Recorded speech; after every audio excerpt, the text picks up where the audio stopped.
Good. I'm glad I got that out before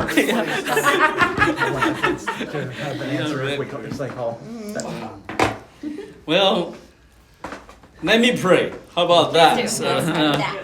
We will allow it.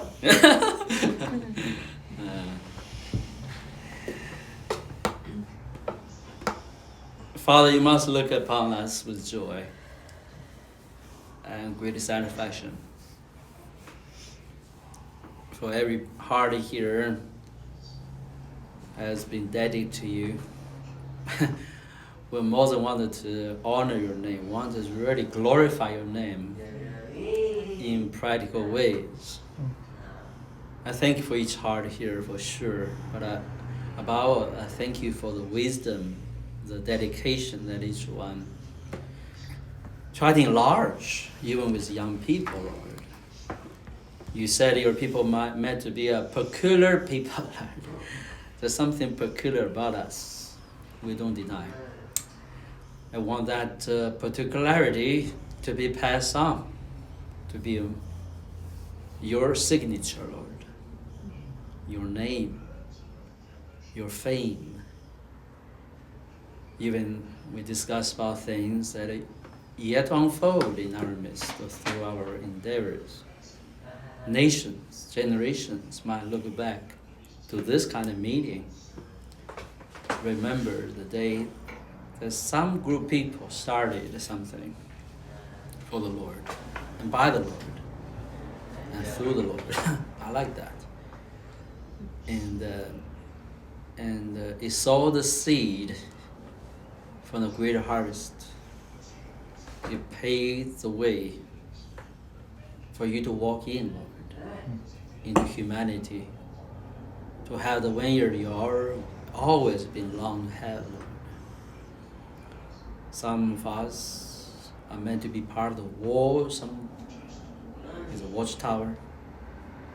Someone literally is take care the branches on the one. Some are the harvest.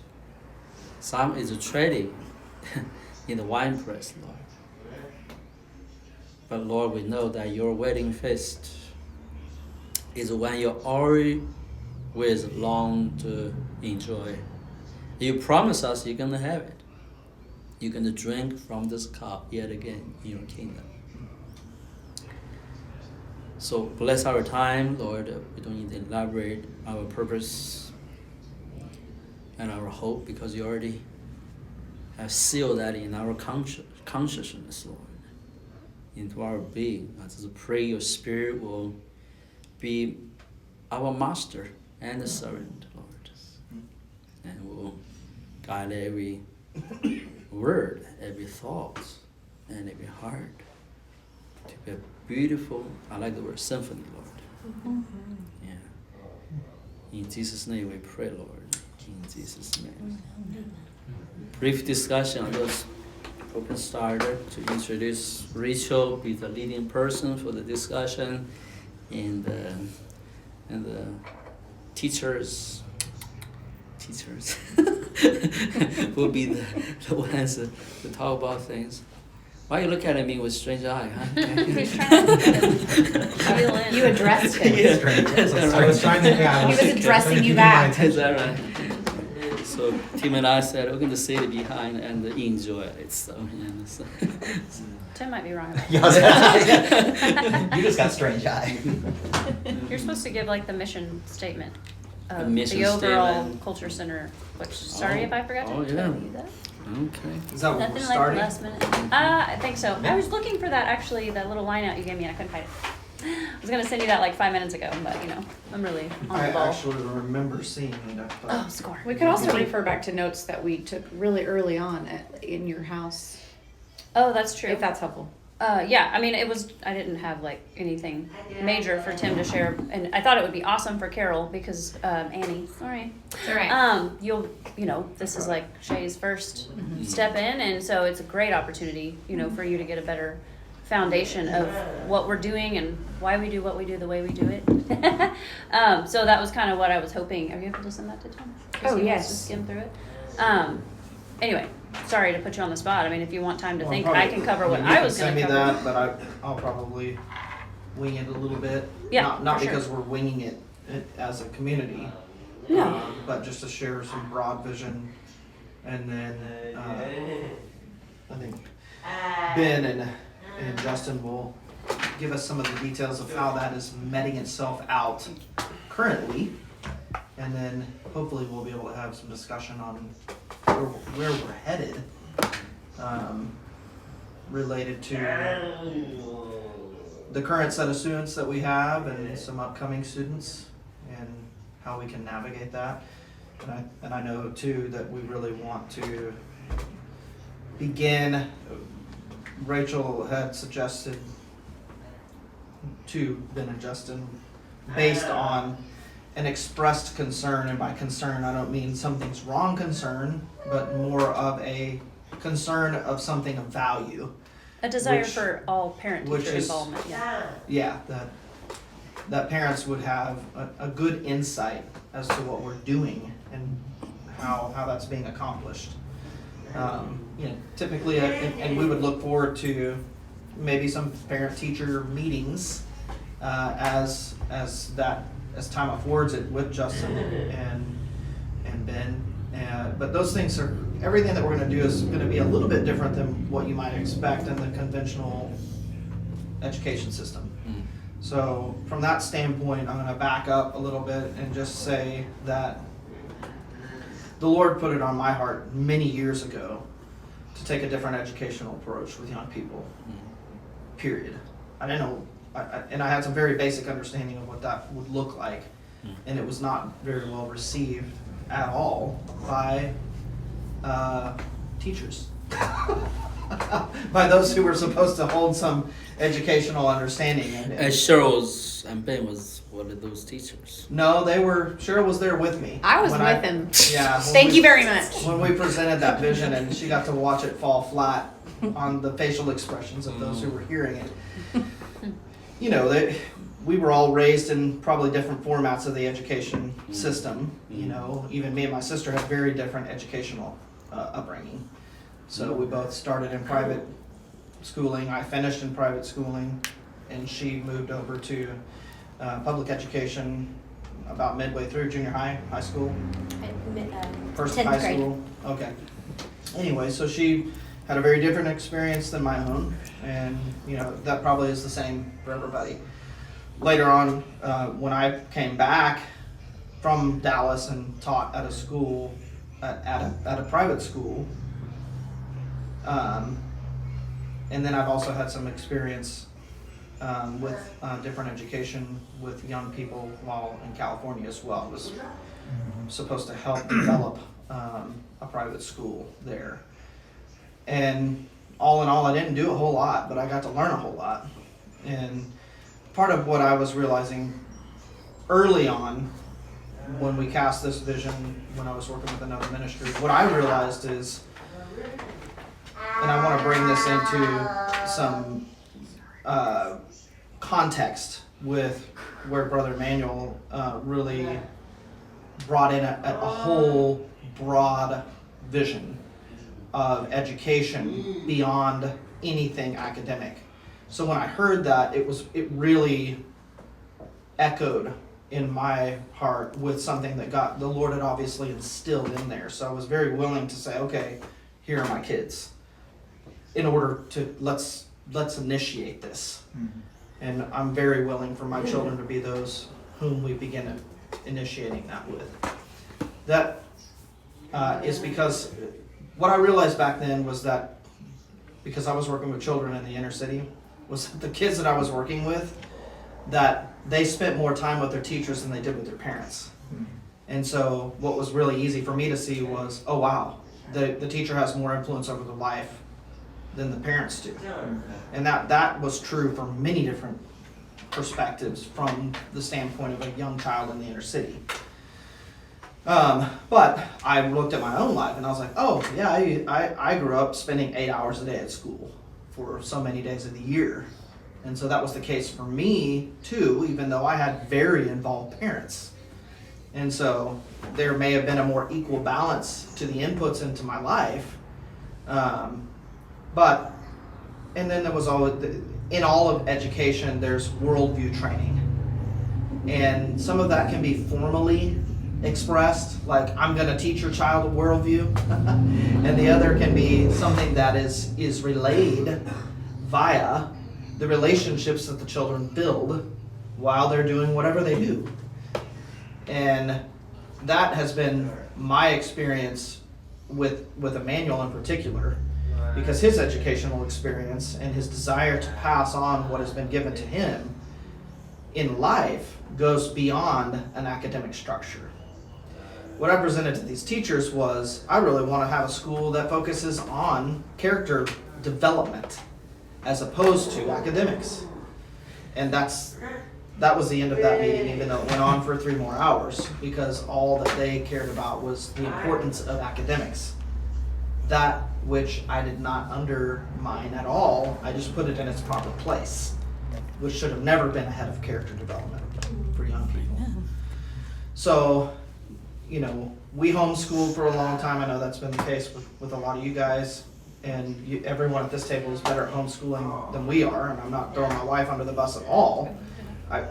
Rachel getting into homeschooling, I had to drag her by the teeth to it because she knew that was something that was too much of a task. She herself was homeschooled and wanted our children to have a better education than what she did because of that experience.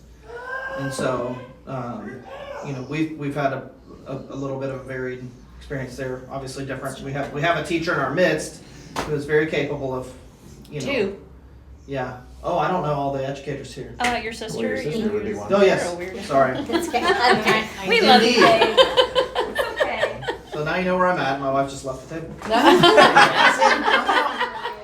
was trying to help, sorry. My point being that it is very evident in Western culture, in America in particular, that the education system has gone awry. And today, that's more evident than it ever has been. And I think that has, for the majority of the parents here, driven many parents to the point of wanting to educate their own children. I mean, we have employees who are not believers who want to educate their own children because of the indoctrination that's taking place from very young age to old. There is absolutely an agenda. My purpose here in this meeting is not to discuss that agenda, but really that our focus, as I've told Ben this time, he's real careful with his words because I use certain words, but education in America does not mean what we mean when we say education, because we're not focusing on academics. We include academics, and we want to include the best academics that we possibly can. But we know what is actually going to be a benefit to that young person through the longevity of their life is an understanding of how to develop relationships with others in the context of God's work and God's purpose for his people. And that's just not, I went to Christian schools my whole life. That was not the education that I was given. So what I was given was a college prep education that included God Ed. The Christian,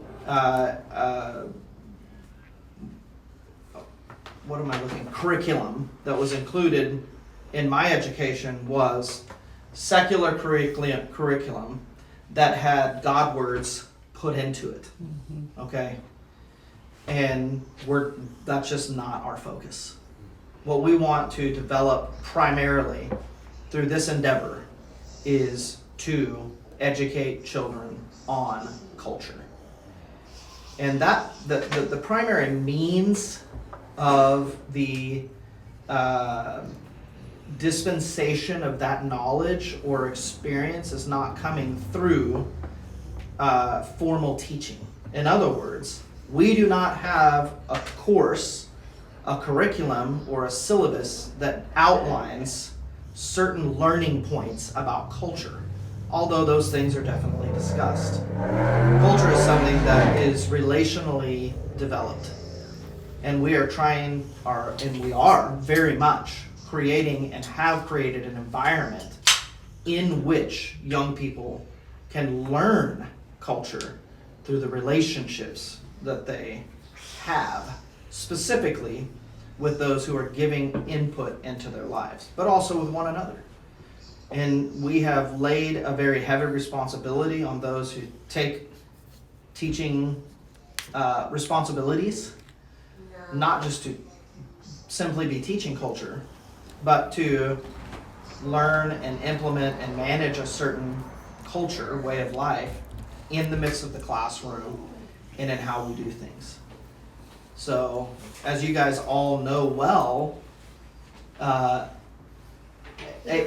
class's focus can change dynamically very quickly, given the demeanor and or perspective of a young person.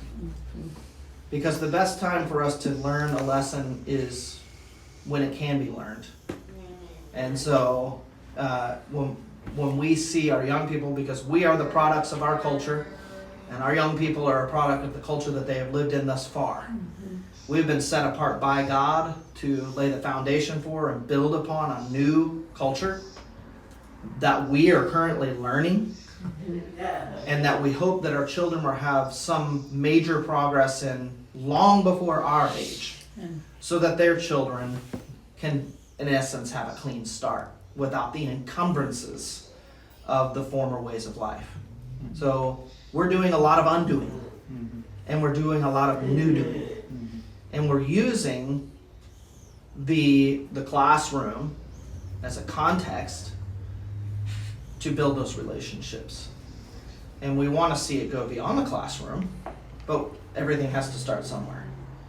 So I know that seems very spread out. I don't have a 3-sentence mission statement to share with you, but that's the direction that we're headed.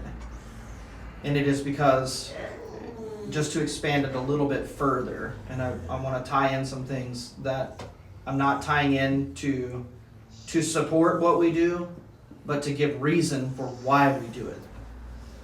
The scriptures indicate very clearly, both in the Old Testament and the New, that what will best manifest the invisible God is a people who live a certain way. And he did not leave his people without instruction as to what that way is and how to instill it in the hearts of his people, those called by his name. That is something that the church has deviated from long ago. Long ago. The culture of today's church, for the most part, replicates or copies or is after the pattern of the cultures of the world, even if it is just trying to take the good things that the world does and do those or better them. But what we have found personally is that the culture of God's house is altogether different than any culture that has ever existed on the earth. And what God has wanted is for a people to take it up and put it to practice. And that will be the way that God shows himself to the nations. So again, there has to be a starting point. And we want to be that starting point. We're not flying a flag out there and saying we're the only people doing this. We're actually not concerned with who else is doing it. We just know that it's something that God has commissioned us to do. And so we're doing it with a whole heart. And at whatever point, if God brings others alongside, well, bless them. We bless those people and the work that they've done and their obedience to the Lord. But we're not trying to, at the same time, we're not proselytizing. We're letting God show us where to go and who to go there with. Amen. And so, we're very protective about who's involved, why they're involved, and whether or not they know what they're getting involved in. Because it's really consequential to our own lives, to our children's lives, and to the generations ahead, which we haven't seen yet, but could be forthcoming very quickly. My children are nearing that age. Elaine is at that age. These are concerns for us. And what we have also been prophetically, I think about 2 years ago almost, that word came and we had a meeting about that. And one of the words that was given was very clearly related to establishing this culture in the midst of the young people. And it's not that we don't have use or a place, it's that if my son is 17 and we don't give them a solid ground to stand on and direction to go, then by the time he's 27, he will live his own life. And it may or may not include anything related to the Lord or this people. So also, our goal is not to wrap or entangle our young people so as to say that they will always forever be a part of this local community. That's not the case at all. What we really want them to have a solid foundation and security and affirmation in is in their hearing, understanding, following, and obeying the Word of God, the voice of God. And so that's one of the pillars of the culture that we're building. So I won't go much further than that, but to say that's what our goal is. And we also want our young people to know that education is not something that you complete and walk away from. Education is a lifelong process, and it then becomes an inheritance that you pass on to someone else. And I can tell you for a fact that that is not Western education. Western education is to get what you can for yourself so you can do what you want for yourself. Has very little to do with the next generation. And that's why we're facing a lot of trouble with the current generations, is because no one's truly investing in the next generation with heart, mind, and soul, or with a vision that's worth carrying. We really believe that it's worth carrying. So that's what we're about. I think we're all aware that we're teaching various subject matters from writing, poetry, history, some practical things. We have different variations of math and science going on at home. We want those things to happen. We know those things are helpful and in many ways necessary for engagement in practical things in life. And so we have no intention of robbing our children of those academic necessities. But we want to use them as a tool to build the culture. And again, sorry, that's not a 3-sentence vision, but that's the direction that we're going and some of the whys behind that.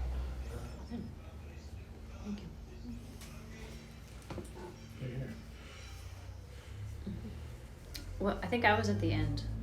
Do you want me to go now, or I was just sharing some practical stuff at the end? But I was thinking we were sandwiching you guys. Never. Z teachers. I know that's going really broad to somewhat narrow, so you guys don't feel constricted by that, but that's the broad vision. And now we want to take some time to let Justin and Ben share, what they're doing on a more practical everyday basis. They are well aware and in line with and in agreement with the overall vision that we're taking with the young ones. And just so that everyone is aware of kind of the communication process and oversight process, Ben and Justin basically communicate directly with Rachel, who's overseeing and facilitating the education center or the cultural center engagements, scheduling, who's involved, what they're doing. She reports then to Emmanuel and myself, but primarily to Emmanuel, who is the primary overseer, because Emmanuel was taking on all of these roles initially with my children. And so then we wanted to expand that and draw Rachel back in, myself, and then allow for others because we had other students coming in. But now that we have a little bit larger group of people, multiple families, then we've kind of set up this hierarchy level, or not hierarchy, but multiple levels of communication. One, so that we stay on track with the vision. Two, so that Emmanuel, myself, I'm putting myself as secondary there, can evaluate how decisions are made. So Rachel's doing that with John or Ben and Justin. Ben and Justin communicate regularly about the next things that they want to proceed. That communication is probably going to be expanded to others who have expressed an interest in participation. Matt and other fathers, myself eventually, okay? And those roles are yet to be developed. We don't know what part they may play. Right now, Matt and Andy are kind of getting bearings on how things work. And we want all of our children to have participation, hopefully, in the future from all parents, not just fathers, but the mothers too. And I think those things are opening up for us as we start to get some ground here.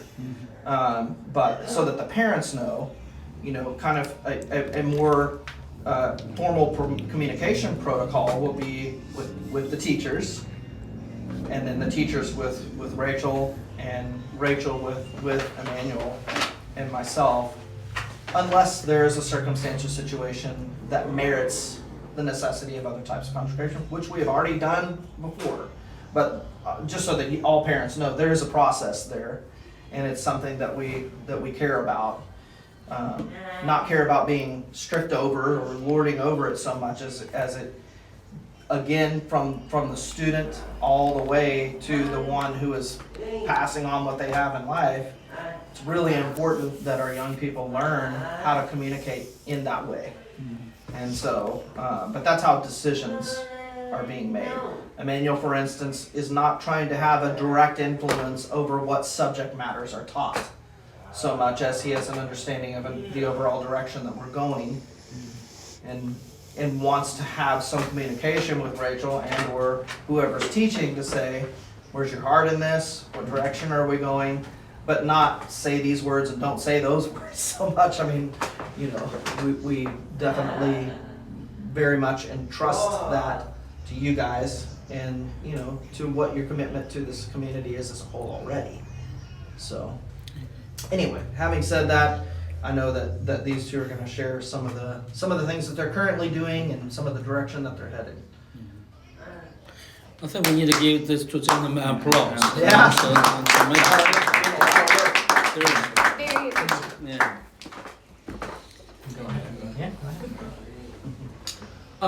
Cool. Well, I know that, like Tim alluded to, I think we have been wanting to talk to everybody on an individual level as well as this big group. I think this big group is born out of okay, we need to communicate on different levels. And so being able to communicate with everybody all at once is really great. But then I do think we want to individually speak to parents, because I think there's a lot to be gained from observations that we can make outside of what, I know as a parent, there are things that I don't see in my kids that other people do, and vice versa. So that kind of thing I think is cool. So I'll just reiterate one quick little thing, a little more bullet pointed, that Tim was talking about, that we had talked about early on when we started this, was what we're not doing, which is what Tim said. What we're not doing is we're not doing traditional academia, we're not doing book learning, quote unquote, and we're not doing busy work. So we're not doing any of those things. That's just not on the radar at all. What we are doing is, again, like he said, trying to develop culture, through looking at things with the right perspectives and through working on relationships, teaching the kids how to learn and how to want to learn, the approach to learning, and then encouraging practical things that are born out of our discussion, so we don't go home with a head full of knowledge, but we go home with okay, what can I do? How can I implement these mindsets or ideas or interactions with others? So it's been my personal kind of passion, I guess you could say, to really consider the intersection of a lot of the spiritual and true Bring things. the children to my office. He's just saying he potentially moved to the office. It might help with the noise a little bit. It's been my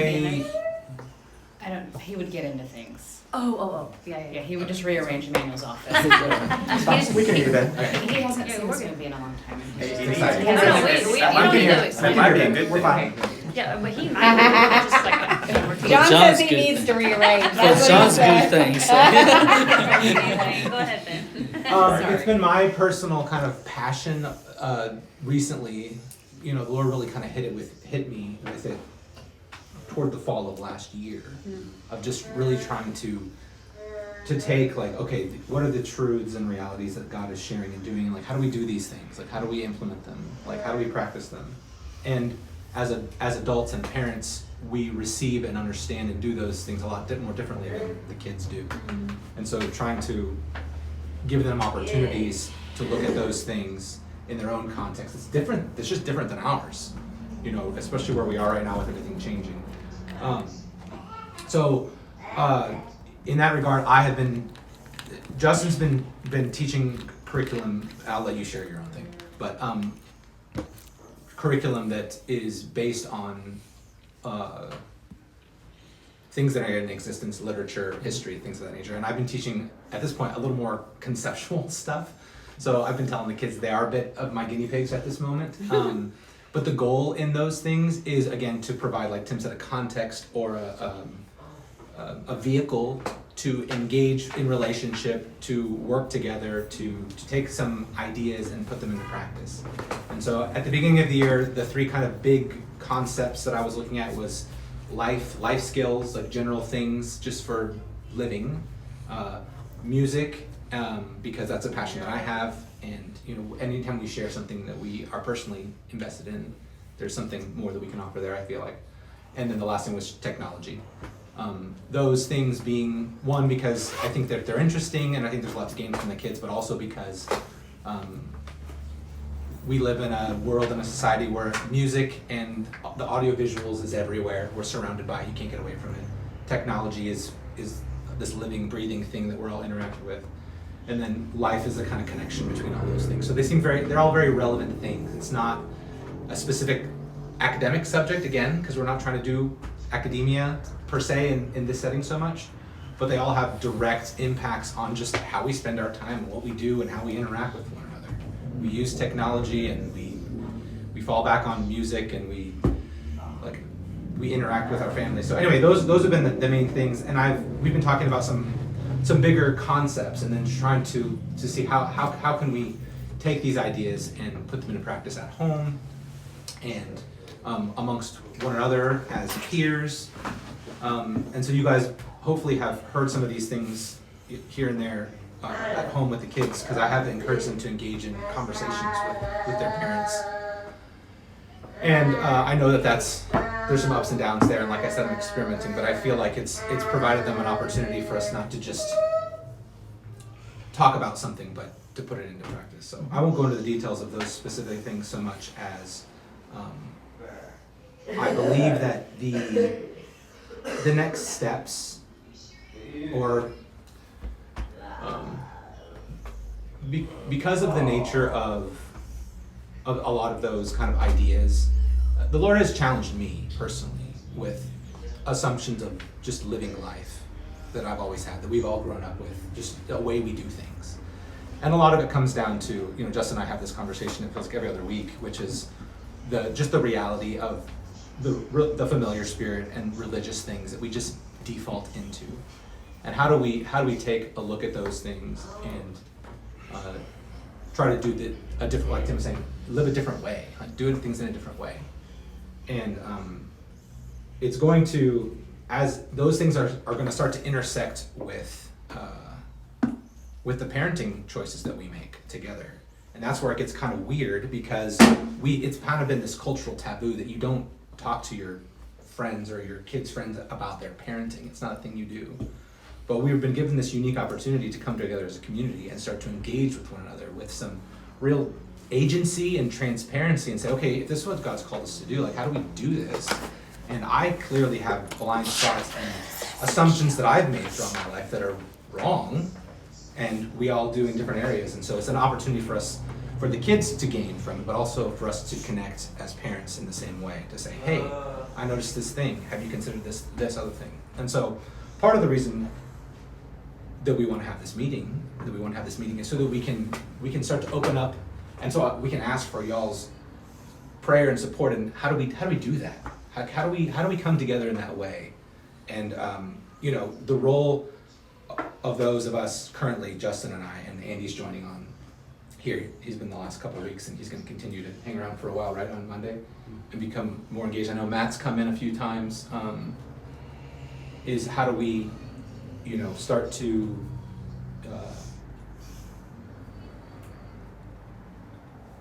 contribute to one another's lives beyond just the spiritual meetings. But okay, if the spiritual meetings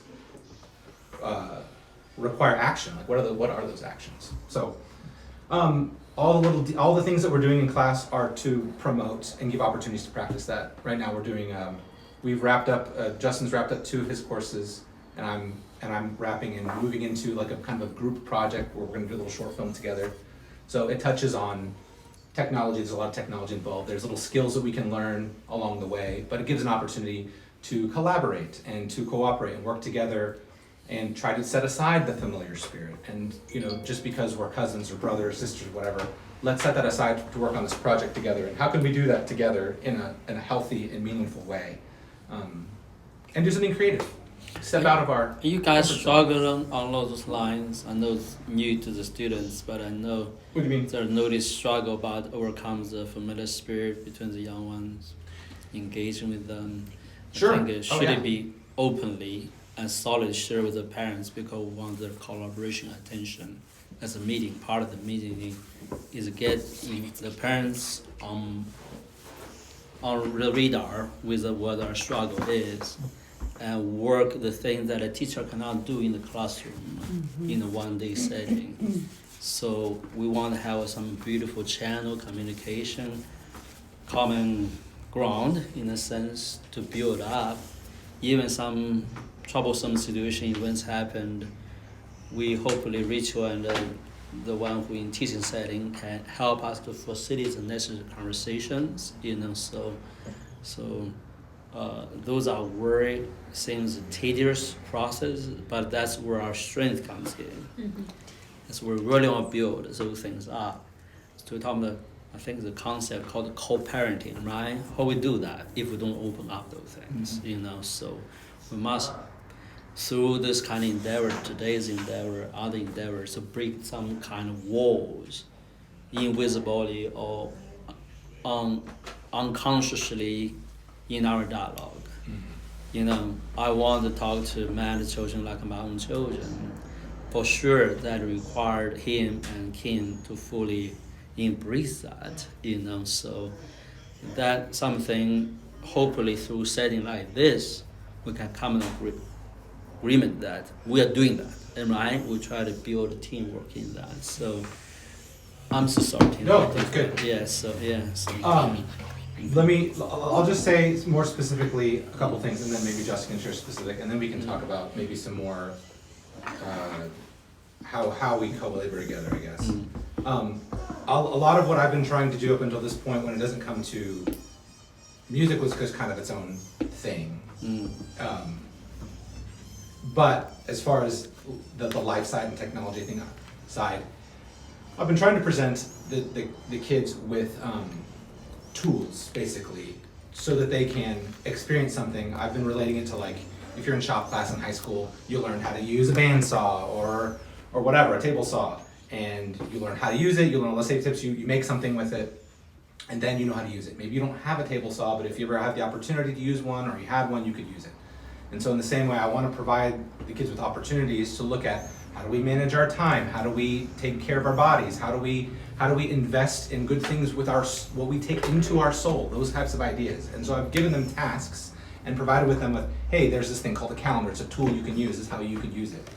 And required them to use it. But then allowed them, just like in shop class, maybe they don't need that tool right now, but they've been introduced to it so that in the future, if they find, oh, I need to make a table, I know exactly how to do that because I've already, or at least I've had an introduction. So I can go back with that kind of initial knowledge and familiarity and say, okay. Exposure. Exposure, yeah, that's good. I learned how to use a drill in shop class. I can go back to that, you know. So I've been doing that a little bit, and now with the film project, it's more of an opportunity to bring together some of the ideas we've talked about conceptually and put them into practice in a group setting. And that's, but at the same time, a lot of the tools that we provide to the kids to use, that I've been trying to get the kids to use, I am leaving it up to them on whether or not they're going to implement them themselves at a certain time point. I let them off the hook, so to speak, because I think some of us may have had experience with school. When you're forced to do something, I remember learning things as a student and being forced to do it and not being very amicable to it. And then later, when I realized it was valuable, I went back to it and I was like, oh, this is a good thing, I'm gonna use it. Because, you know, you have to have the buy-in, right? You have to do it because it's actually useful for you. So I wanna give them that exposure. And that's been something that I've been spending a lot of time on up until this point. And then as the summer's gone on, we've condensed some things down, and so it's gonna shift a little bit. But Justin, why don't you share, because I feel like I'm talking in circles. No, good. So before move on, Yeah. but I think in private have some conversation you and I carried. Sure. For this particular occasion, the parent Yes. setting, to ask certain disciplinary questions you guys seems struggle with. Children dealing with the trash, pay attention Sure. to dialogue. Those things must to be conveyed in a certain setting. I don't think Rachel gonna know every day what's going on Sure. there, so you might want to give some pointer So, for I mean, children. Except the one you mentioned to me a couple times, seems you get you agitated a little bit. So is children getting up in the morning, they seems to spend a lot of time late night the day, Sunday night. So they can't have enough energy to engage the morning class. This whole day, Monday is a highlight day for the education. They come in the mindset is this is a day for me to escape, or for this is not the day that I really prepare to engage this day. But this is a day, oh, I can just tag along, call on some friends, bring into a very familiar attitude in dealing with their friends, young friends, you know, this time for sure, happy to see each other. But also I think there's some fundamental default disrespect for the occasion and make the faculty like Justin and Ben were awkward to be a teacher sometime. So I think there's also some familiar private communications, you know, fellowship. We have a very familiar setting.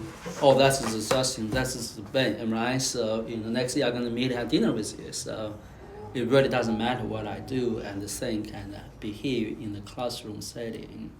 I hope you can, you know, call that out so then invite the parents have some highlight. Because we don't address it, it's going to continue become a bottleneck, the stumbling block for all us move on. And we want to have those open discussions with the parents, and nobody get offended. sure. Everybody come here for the best of everybody who need to talk about the things. And certain children, I think they word undisciplined in this setting to carry the personal behaviors. Treated this as if just some backyard of theirs, you know. So, and then other children obviously have to take care of it, or adults have to take care of it. You got 20, 30 people, 20 people. So those behavior is intolerable on long term for young people especially. So they're gonna disparity. For example, Naomi gonna do all the work, and Naomi gonna eventually say, I don't want to care about those things anymore.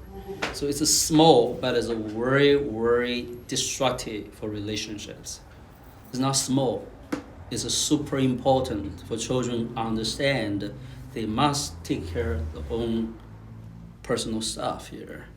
Yeah. So I would say, yeah, what he's hitting on that I'm tiptoeing around, and that Yeah. I was trying to imply, is that, you know, the way that our kids, the way that we do things in our house, Yeah. impacts the time that we have together in the classroom. Yeah. And there are some things that, I do believe there are some things that can be directly taught and conditioned, not conditioned.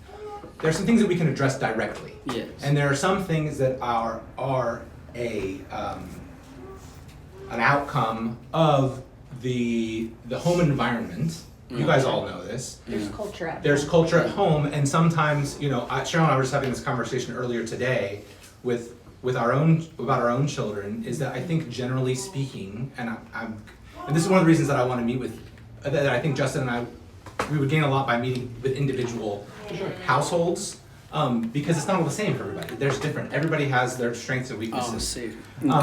But what was I going with that? Lack of gratefulness. Oh yeah, so I think generally as a people, we have wanted our children to have the best, and so we give them a lot, and they have a lot of freedom, and they have a lot of stuff, and they have a lot of, can just kind of do what they want. And you know, when you're a young person, you generally tend to the immediate gratification and the stuff that ends up, like Brother Emmanuel was saying, is when we have a lot of freedom in our lives, often that comes back as a lack of discipline.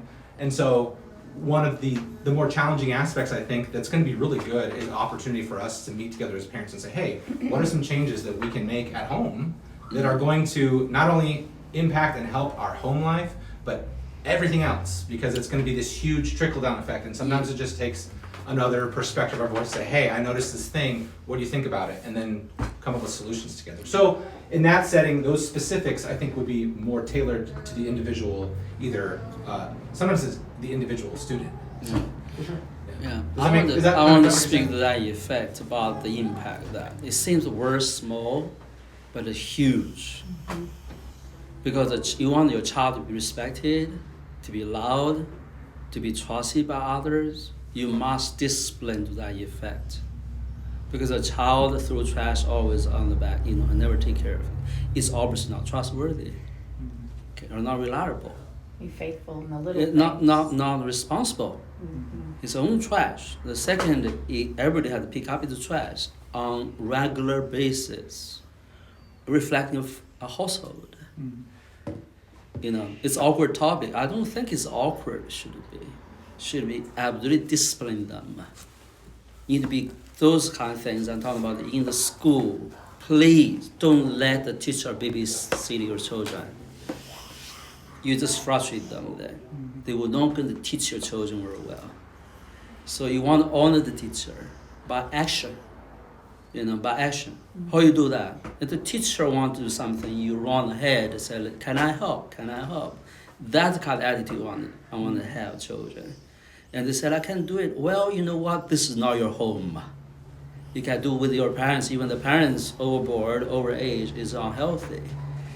So now when you give allowance to those things, it seems very small, but if you have to bend them in the later days, build that in the healthy, normal expectation of life, you're gonna have a very hard time with that child. You just set yourself up for struggles. Those things can be easily seasoned off, and don't give room for it when they were small.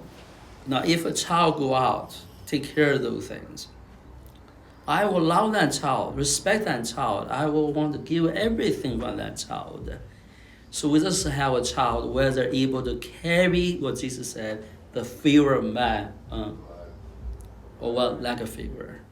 Nobody want to help a child lack a seriously self-awareness of certain responsibilities.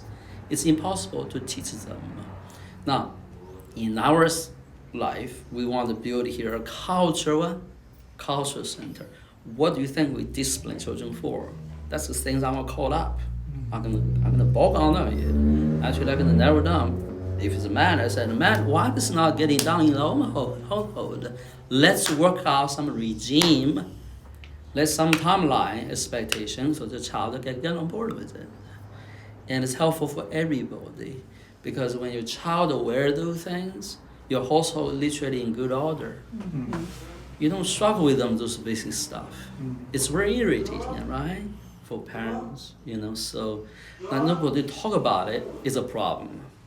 We need to really learn to really talk about it, so you really talk about it, so. There's Go ahead, you go ahead, please. There's a quote. There's a famous book. I don't know if you guys have heard. It's called Atomic Habits, Oh, and it's a pretty modern book. yeah, But there's a quote in that book that says, "You don't rise to the level of your goals. yeah. You fall to the level of your systems." And Oh, I think sorry. in this regard, in the context that we're talking about, systems regard is the culture that we live in. It's the natural way of doing things. Yeah. And so I have given the kids an assignment to self-set some goals. Yes. With a specific time period. Yeah. And I think that part of that process with us talking about all that goes into it, that's a thing that we just do in life, is we set up goals for ourselves and we try to follow them through. At the end, we're going to assess and see how we did, and we're gonna see if we didn't accomplish the goals, if we had some failure along those lines, maybe there are some systemic things on the individual level, I'm talking now with the kids, that we need to address in our lives. And I've given them a lot of tools on how to do that, and whether or not they use those or not is up to them. Yeah. But there'll be a very clear indicator on September 1st when their goals are supposed to be, they can look back and say, yeah, I did it, or no, I didn't, and I didn't, why?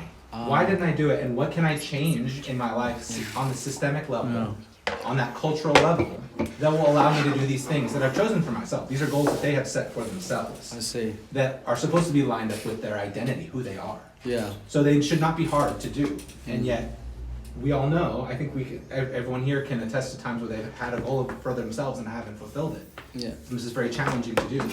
And so I want to build in, not systems in a worldly sense, but I think that when we're talking about culture, a lot of it is just how do we do things?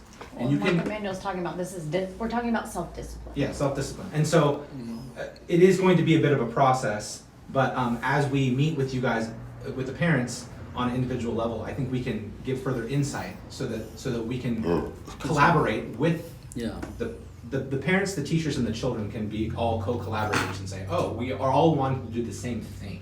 How can we help each other do this thing? Yeah. We all know where we're aiming, then we can all help continue to point in that direction. Some parents, sometimes have a healthy conversation with children. Said you carry certain habits. It's worth damaging for your own image, for your own relationship. You may not aware. You want to have a good relationship. You want to have a healthy way of life. Those things must be aware. I think young ones can't expect them very well. Less than 12 years old. Let them be a little bit, but everybody carry the burden. But about a certain age, they must aware. Oh wow, I have responsibilities. I need to share responsibilities. So have empathy over where people came from. Especially, I hope parents will have your teachers godly, caring, and obviously good intent teacher. Never get frustrated when they step beyond the comfort zone to involve young ones' discipline. They need to be embraced, celebrated, and supported, and work with them.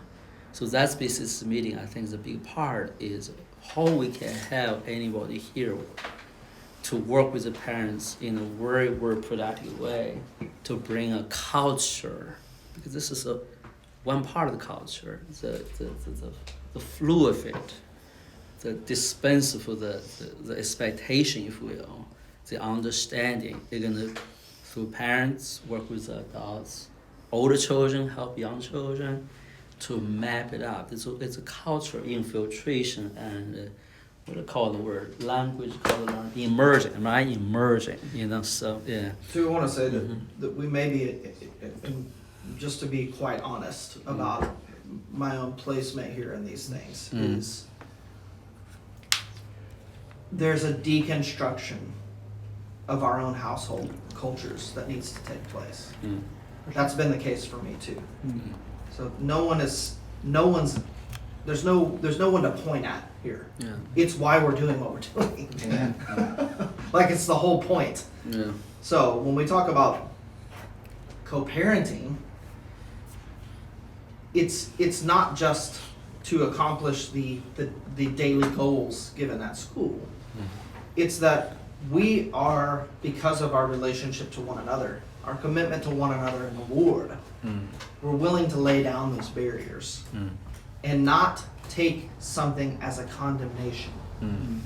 We all know that there are things that need to change in my family, in my children. That goes for all of us.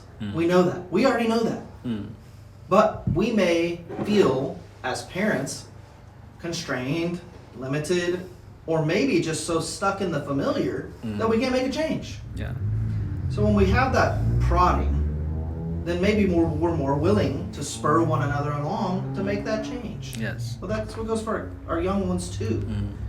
And this has a different variation with some similarities in each family.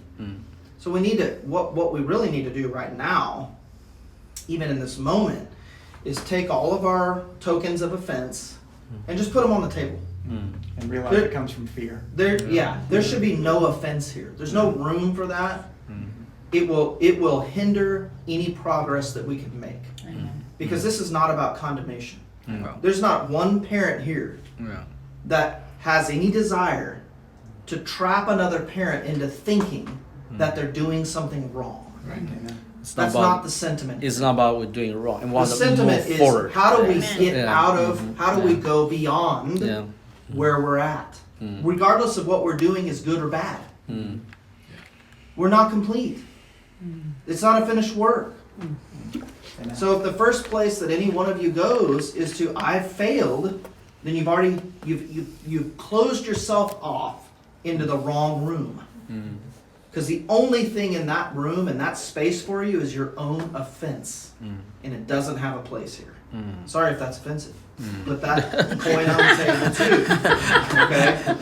So we need to let that barrier dissolve So, if we're going to have a way to move together as a community. beat the sword together, am I? Beat the sword together. Yes. We need to be malleable, and we need to position our young people to be malleable. Yeah.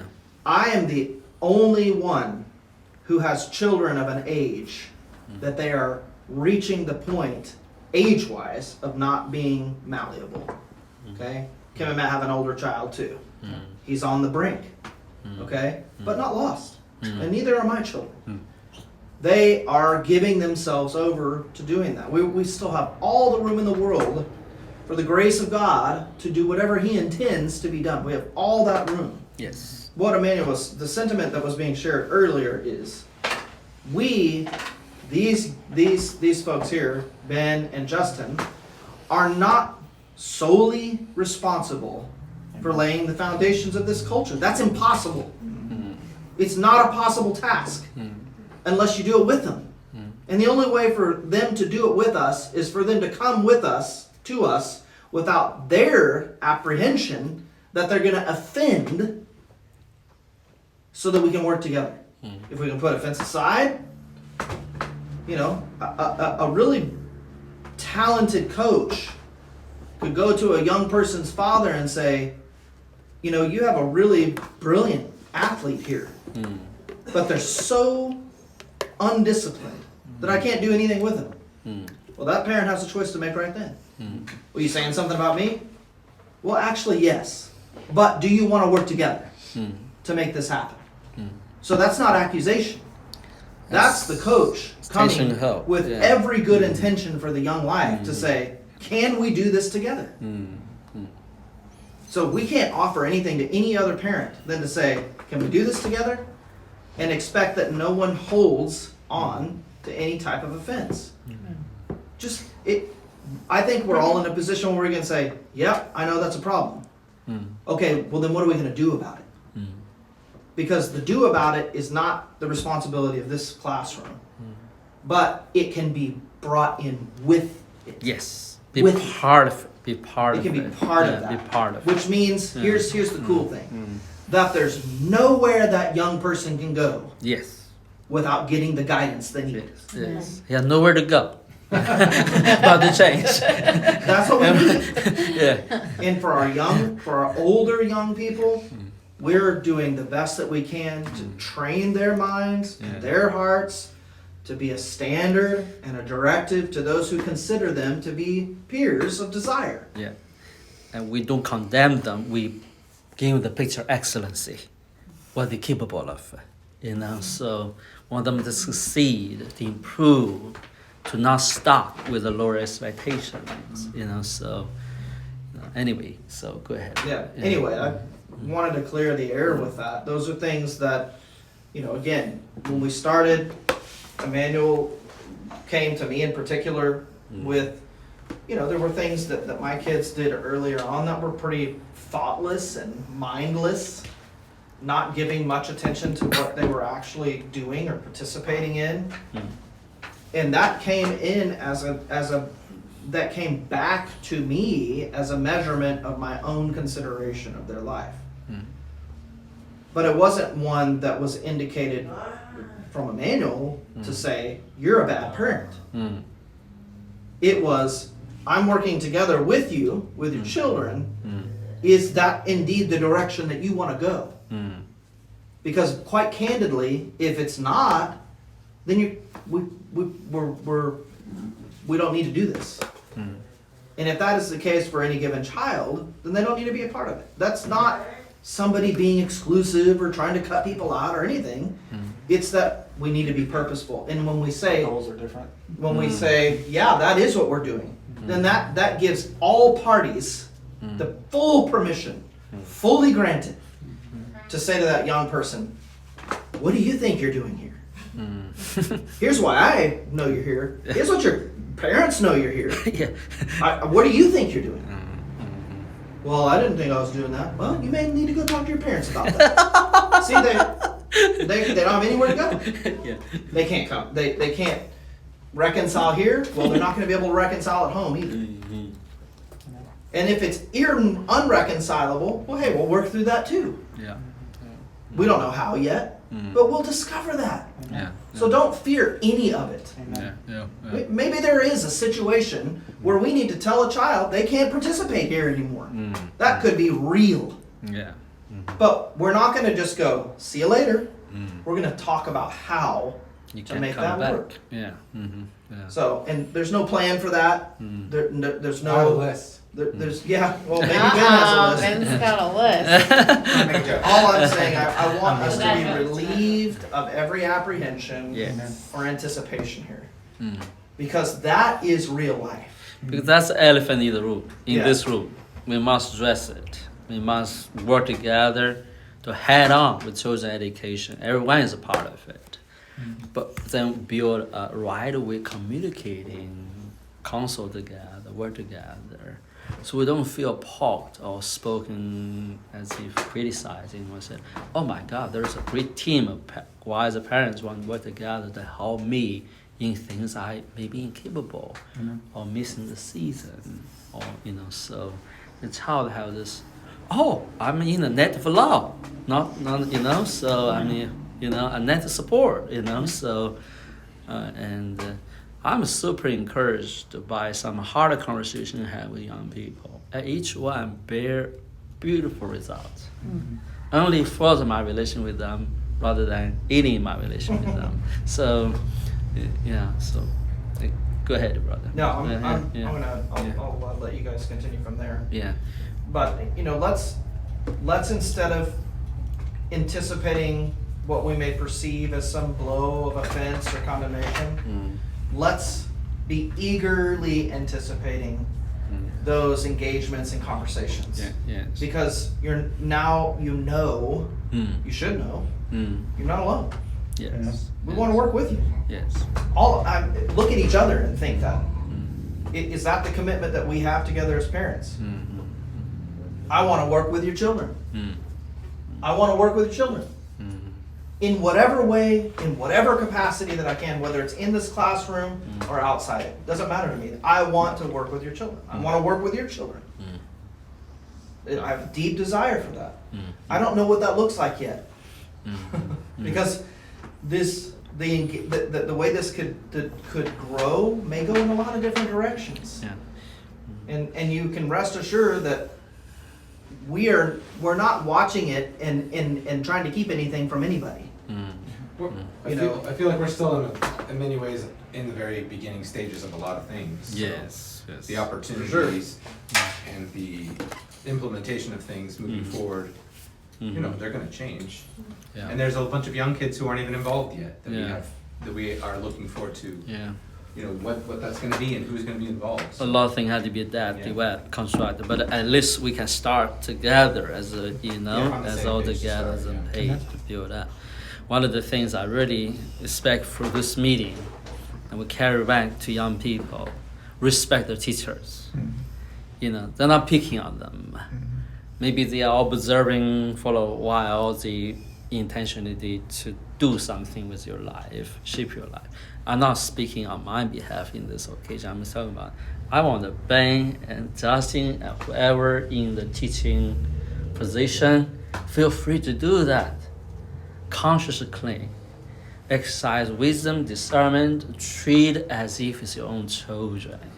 Which these people, two gentlemen, privately speaking about investing in time of your life, their heart is melt. They're always weeping. I'm talking about weeping for the grateful for the opportunity to able to impact young people. And we talk about who get that kind of teachers in their in children's life, you know? So we parents really need to, we're mindful who is impact my children for sure in this setting especially. But when we got a good hearted God, inspired and willing to sacrifice their life, I mean, how much you guys sacrifice your life for this thing. And we really need to build a culture of appreciation for them. The world has lost regard, respect for teaching. Yeah. We should restore it. We should restore it. It's more than one generation thing. It's a generation after generation thing. So I think that's one of the things Western society has literally replaced this kind of cultural dynamic with the intellectual construct, you know, so information flow. We should build a culture, and that's where the power of this kind of basics, word basics, because it's so basic, so simple, then we refuse to practice it. We refuse to establish. Then the strength of godly culture is not become our resource to support. But think about parents to be honored. What are some basic things? You know, they honor the teacher. What are basic things for life? It's everywhere.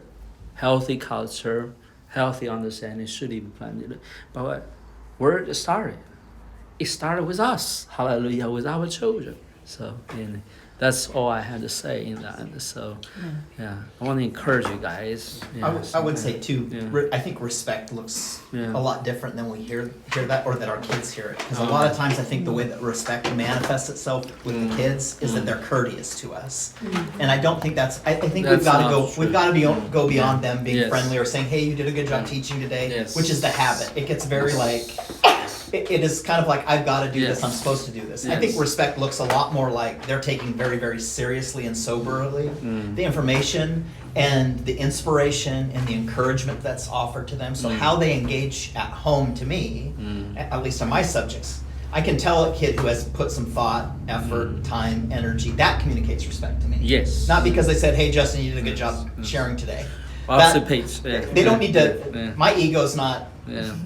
dependent upon whether On they the think I did surface. good or not. Yeah, yeah, But yeah. I'm much more interested. Did you actually read the material? get did the you thing have a down. conversation Yes, about the yes, material? So yes. that's the kind of, just to elaborate on this, It's, that's the kind of conversation that I as a father yeah. or you as a parent need to take back to your young people. Yeah.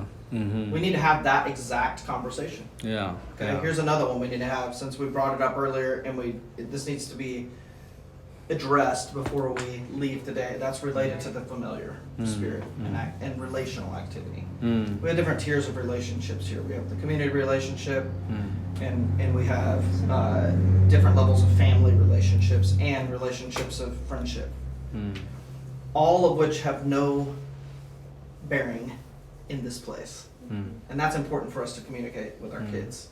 So, and I'm gonna throw a couple of my kids under the bus. So, but they're growing and doing wonderful with this here and at home. Okay, but they're not. It's a work in progress. Okay, so it's not any news to me as a father that for the last decade, Elijah communicates to Esther in a particular way. There's a tone of voice, there's a facial expression, there's a way of response. Whether that's body language or a quick quip, or you're the one that always bothers me, and so that's why I'm going to answer you. So that comes here, and then it's shown to everybody else. Now all of our kids say, well, that's just the way they respond to another. True enough, but not okay here. It's actually not okay at home either. So if we partner together, maybe we can break that mold. That's the whole point. Yes. So it may be that home, that cousin A, cousin B, in that environment, they always argue or fight or don't get along, or they treat each other a certain way, or they have their little catchphrases and dudes and whatever else. Well, let's be very intentional about. Okay, let me give another example. For many years, the last 5 years, Noah was to my younger kids, because remember Noah taught here for a little bit.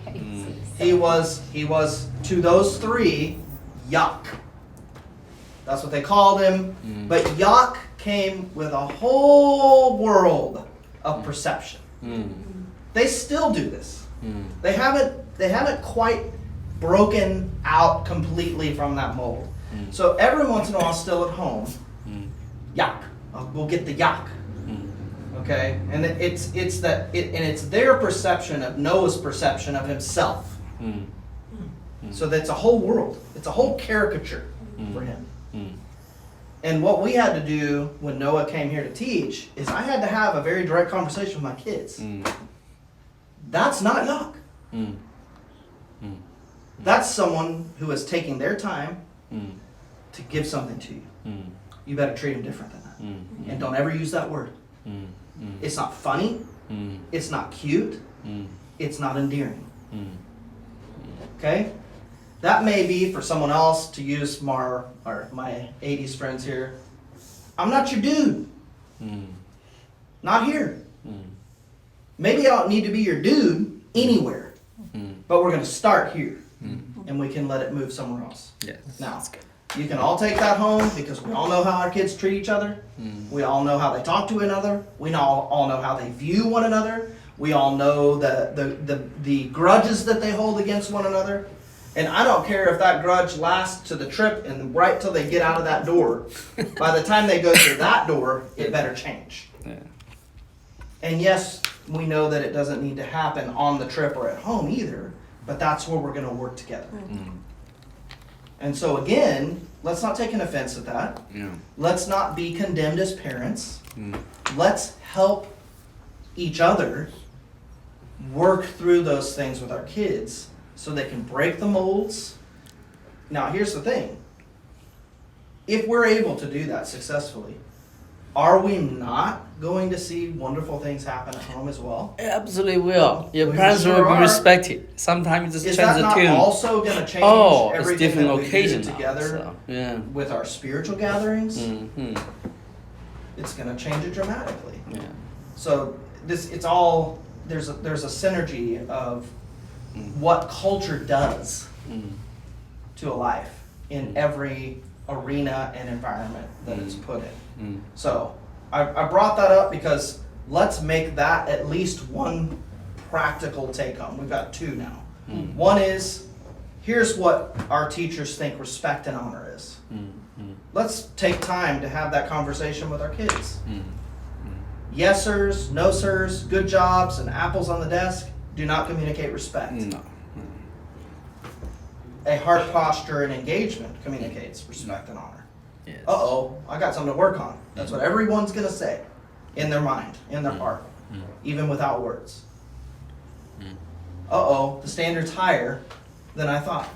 The standard's higher than I want it to be. But that's okay. We're going to raise the standard anyway, and we're going to build people up to it. Okay?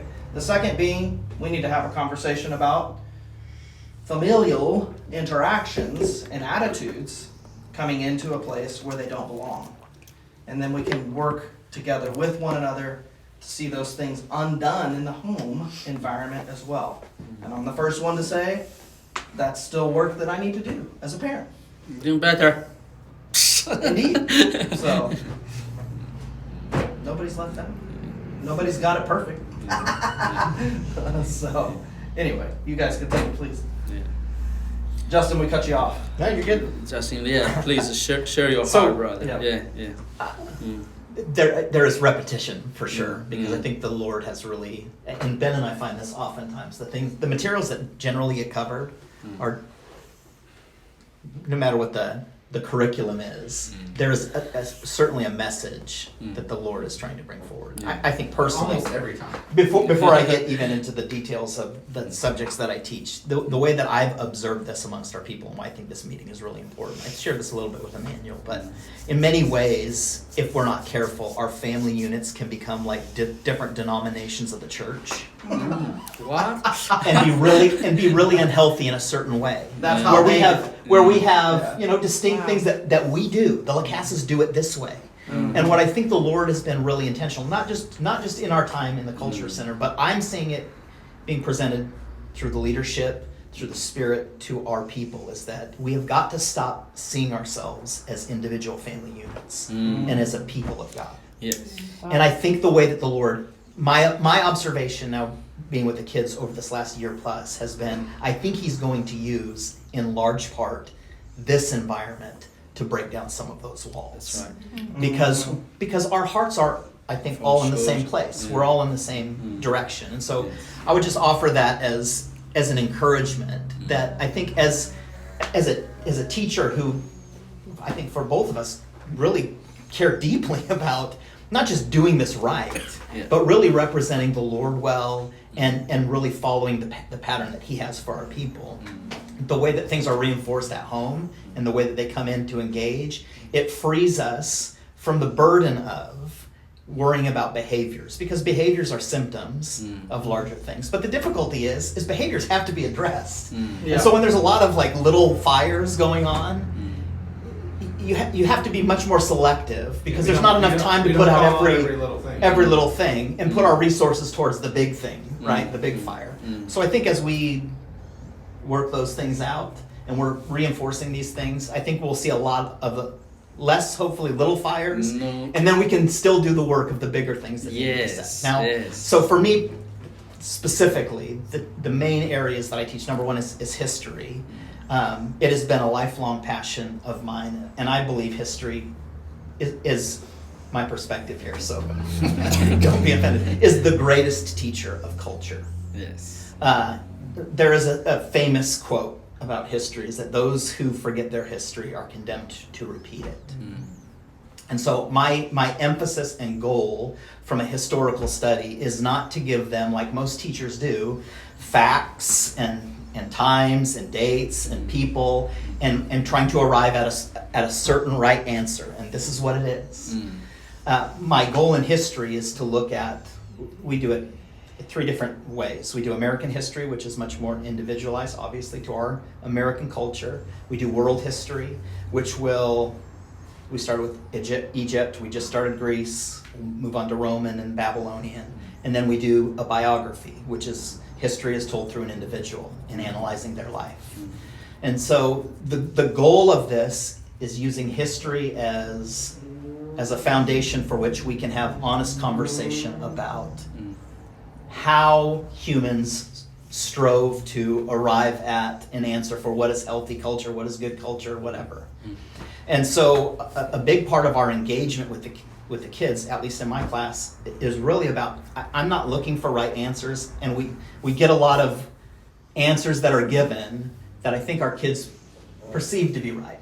The most common of which is well, we want to honor the Lord. Well, that's because we honor the Lord, and I'm great. What does that mean? Because yes, that's true, but what does that actually mean? Yeah. Because that can be, if we're not careful, right, a very much a throwaway sentence. That's kind of like somebody called on me, it's the right answer, and that's Nobody can argue with that. Jesus is the answer, right? And so the hope is that we begin to address, and the particular way we're detailing this out through Greece, the study of Greece, is that Greece is going to be a study in counterfeit wisdom.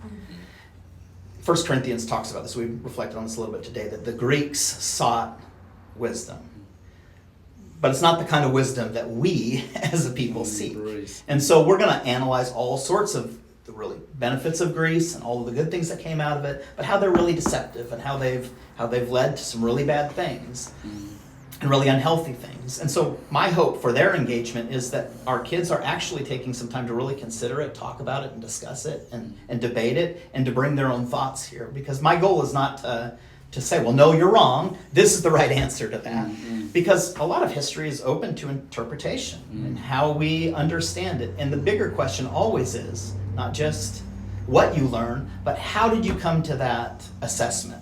So you have an opinion about whatever happens in history. That's well and good. I'm less interested in the answer you're giving me. I'm much more interested in how you got there. Because what I realize, I think Ben does this too in his class, is that what we're not doing, my quick saying is, it's cultivation, not education. Much more interested in preparing the soil so that they know how to receive the seed Mm. than I am in telling them this is the seed you have to plant. That's beautiful. Because I think a lot of times, and we know this if you went to, any type of schooling where education was the deal, right? I mean, how many of you know the tests you took and hopefully you got good grades, but it amounted to nothing?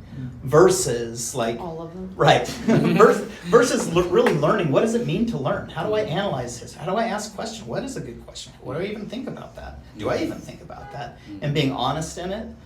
And so that's kind of the first part, is that the vehicle that we're using to really talk about culture, goods and bads, and how we engage. And we use this terminology all the time. For everything, it comes back to relationship. So in Ben's class, it's like relationship to technology, relationship to time, relationship to habits, relationship to eat health or sleep or whatever. And mine, the same things, like our relationship to history, or our relationship to that dynamic that's happened. Because the goal is not to repeat the sins of the past. So that's one level. The second level is literature, so classic literature, but that's folded now into poetry. And with Greek, with the study of Greek, we'll be folding in a lot of different poems. So we'll be talking about things like Homer's Iliad, the Odyssey. We're going to read through and interact Those a play called... big ones. Yes, right? we're not going to go into all of Okay. just excerpts. Yeah. We're actually reading through an entire play, and we may actually assign parts where we do the reading through it, called Prometheus Bound, which is a type of Christology story. And so Prometheus is, in the Greeks, understanding the creator of man. He gives man fire. He's crucified on a rock, much like Christ is. So he's a Christ type figure. And we're having discussion around that. They will be writing poems. This week they're working on an ode to wisdom. And then we'll be analyzing things like Aesop's fables and talking about why Aesop's fables are really, really popular, but why is morality not a good form of wisdom? Because it teaches us a very particular religious way to go about things and moralizes everything. And so we just did Great Expectations, and we talked about, that book specifically came to my mind and heart because of the vision the Lord gave about the forge. And so I strive to be very spirit-led in what we offer, as far as like what we're going through, and why literature is such a good vehicle for us to talk about culture, is that, right, when we read fictional stories and we can relate to them, it takes the personalization out of it. If I can then deal with this concept in a way that isn't so personal, it allows me then to take it in a much more personal way and to bring about change. So we're reading good literature for the sake of it being an opportunity to bring about change. For both of my classes, I encourage the kids to study in the same way where we were all taught in Sunday school or in church, right? That you open up your Bible and you're listening to the Spirit. Well, my expectation is when they're reading history or they're reading Dickens, that they're not listening to the words on the page. They're listening to the voice of the Father that are highlighting things. Because my goal is not, I have a curriculum and I have a general idea of where we're going. But my hope is, I think both of our hopes, is to teach to the students' needs as well. And so as a student brings something up that all of a sudden they're engaged in and they're passionate about it, we can put on hold the curriculum because what is necessary in that moment is whatever is being inspired in that individual, right? So that's kind of the general broad strokes. I will say I prayerfully considered the next classic literature book that we're going to tackle, and I want to put this out for prayerful consideration because I feel really strongly this is where the Lord is leading. And it's not a book you would think that people who are lovers of the Lord would traditionally go to, but that book is Frankenstein. And so there's some really significant themes in there. There's some areas where it's a little bit more gripping. I'm trying to put out the reasons for it, and I'll send it out to you. But with this one, it's not as cut and dry as Dickens. It is.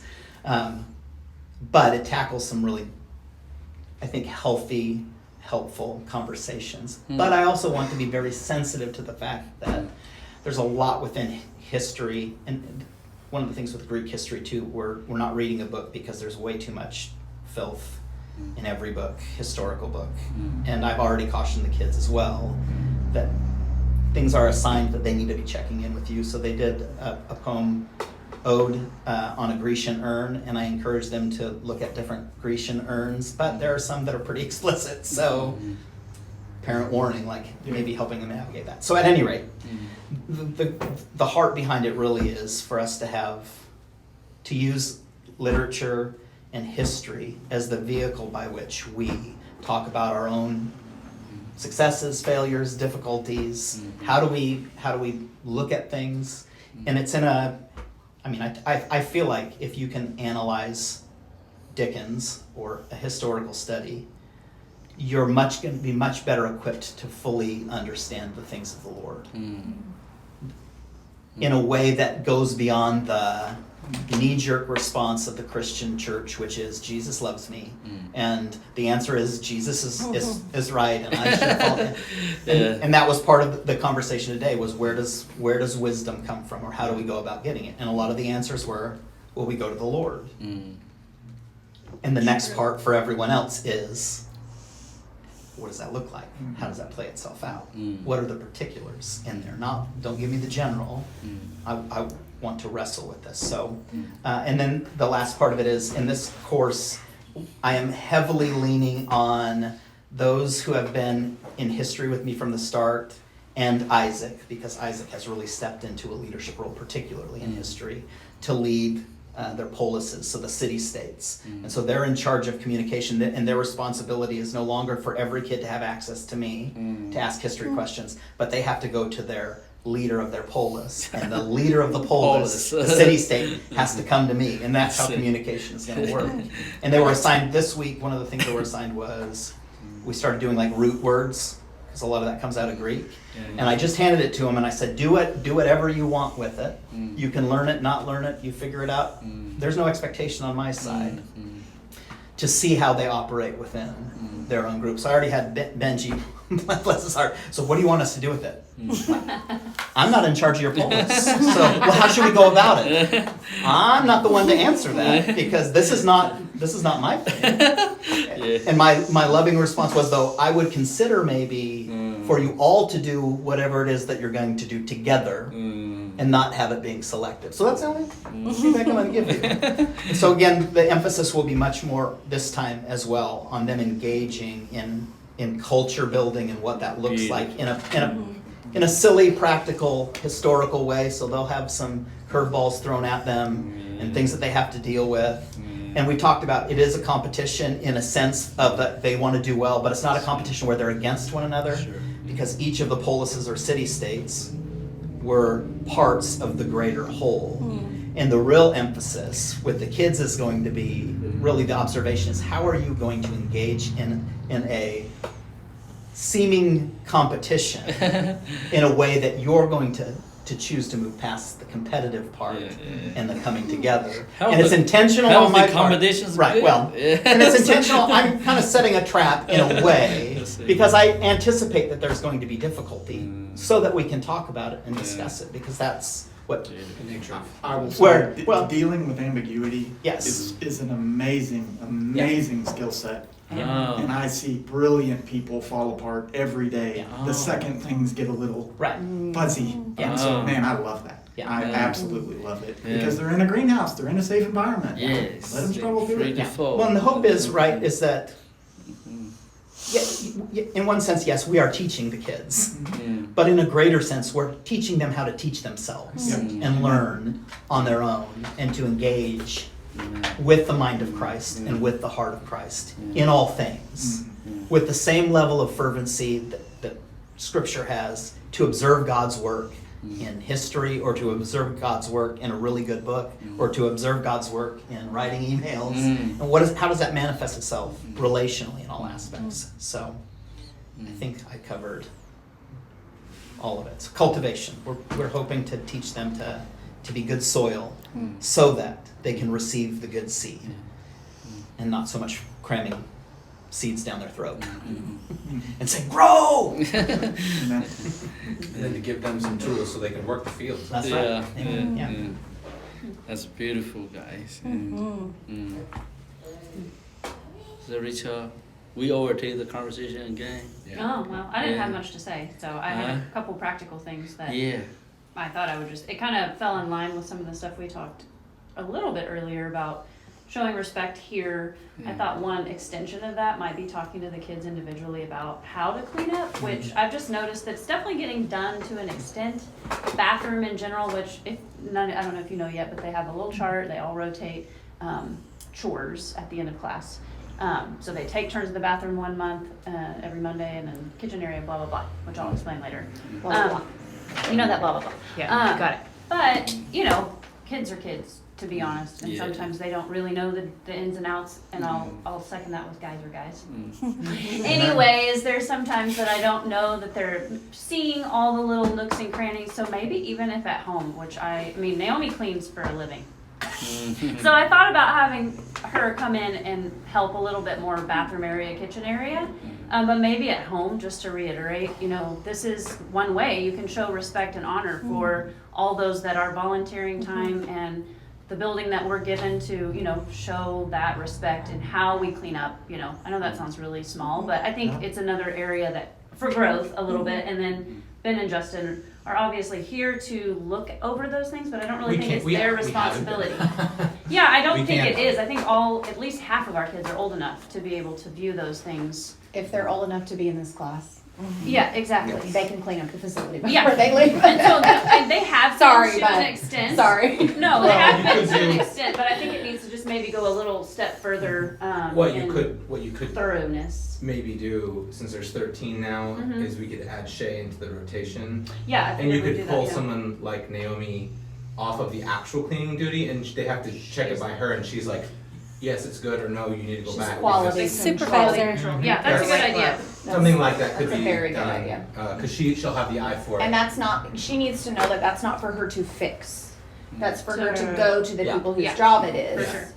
Two That's things just- on the end this test list.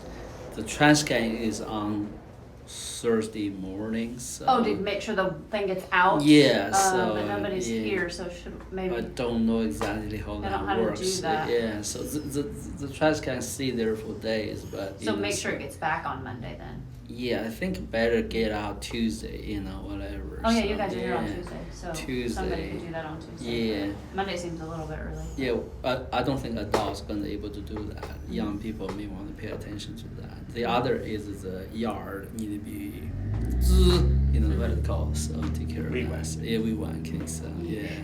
Yeah, I mean, that might have to be We might individual. build a routine. Elijah and the only person been helping, very helpful. Mhm. But I think others maybe if they help Benji, other Sure. young ones, you know, rotate a little bit, Mhm. other than personal things. So all they got to work together, you know. Yeah. So yeah, so. No, that's a yeah. good point. I mean, I figure if So, it needs to be done, what, need to- every other week or once a month, or how often does that need No, to no. be? We got quite a bit to tackle back there, but. Yeah. it's- I would think it's 3 of the Yeah. older boys, but we can kind of talk about that. I don't know if that's a Yeah. regular occurrence or how to fold that into. It won't be a big responsibility once the big mess is cleaned Sure. up. but we What if have we have like a day quite a when we all situation come there. help with the Yeah. situation? Yeah, yeah, And then get it to the manageable spot and then add in a rotation of somebody.